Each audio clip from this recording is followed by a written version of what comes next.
Kendo aparo ni wach maduong' madwa penjo madwa ni mondo wawuoye en ni jo ohala, ok jo ohala, joma tiyo obede koro sani yuago osuru ma imedo kinde ka kinde. To gin e tich machakore saa 2 nyaka saa 11. Sama wach mar omenda mitiyogo kata expenses ka tije mag omenda omedore, nyiso ni onego gimed yore ni mag yuto. Ere kaka wachako? Erokamano ahinya Cyprus kuom miya thuolo ni mondo abi e studio ka. Penjo no ber.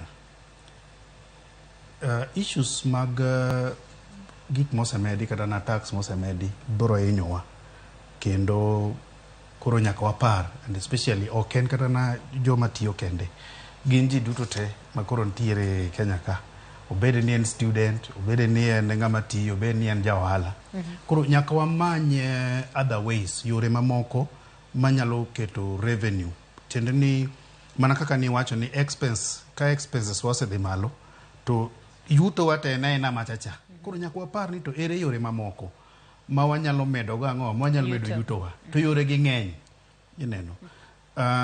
Aparo ni mana mati gimomiyo na ang'iyo joma ondika ahinya en kaluwore koda osuru mag piny owacho ming'ado achiel kachiel e osara ma joma ondiki. To gimomiyo bende nawacho joma ondiki en ni koro sama iwacho ni ere yo machielo mamedo go yuto, par ni saa 2 nyaka saa 11 itiyo kamoro. Koro inyalo mana ng'iyo kanyo nikech ang'eyo ni gino mako jo Kenya te. Erokamano. Joma ondiki mana kaka isewacho ni ng'eni en e tich chakre saa 2 nyaka saa 11 kaka isewacho. Jomoko bende dhi nyaka 12, jomoko bende wuok saa 1. Koro ng'ani nyaka many gimoro ma iluongo ni a side hustle. Side hustle ni en tiende ni en gimitimo kopogore gi gimitimo ma the mainstream thing mitimoga. Nitie gik mang'eny. For example, japuonj en ng'ama donjo e skul saa 2 to wuok 11. Japuonj ni nyalo bedo kata ko organize tuitions. Kan tuitions ma inyalo organize maybe school, inyalo organize tuition kata na e odi mondo mi yud extra money.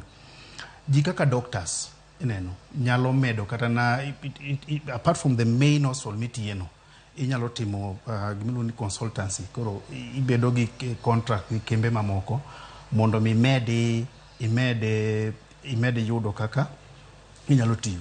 Apart from that, wanyalo donjo sani kata na mbalariany universities gi dwaro jok manyalo gimiluongo ni linking up industry to gi industry and academia. So professionals matiyo already idwaro nyalo timo part-time teachings kata na universities gi ineno. Koro I think the main gima important kani nyaka wa change our mindset. Wawach niya ok ni ka saa 11 oseromo to wadhi ot. Saa 11 sani koromo, nyaka ing'i something extra mabro medo ni pesa I mean kalore gi revenue nicha.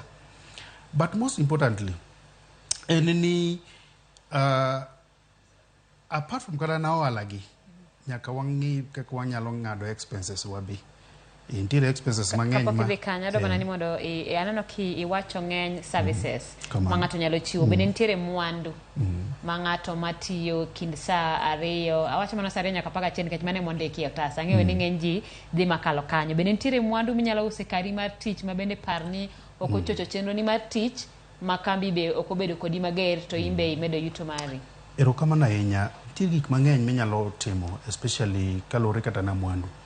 For example, ka in e setup mar office, wan kaka joma puonjo weche mag ohala, wacho ni ng'ata mineno en customer.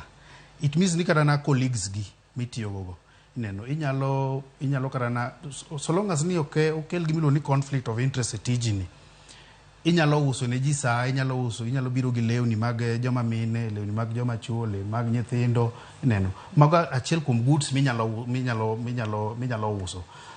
Now, gima important mabada wacho e issue mar side hustle ni, nyaka bed gimoro miparo ni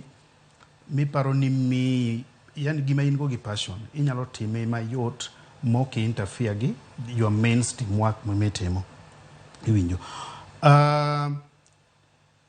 Nitiere farming.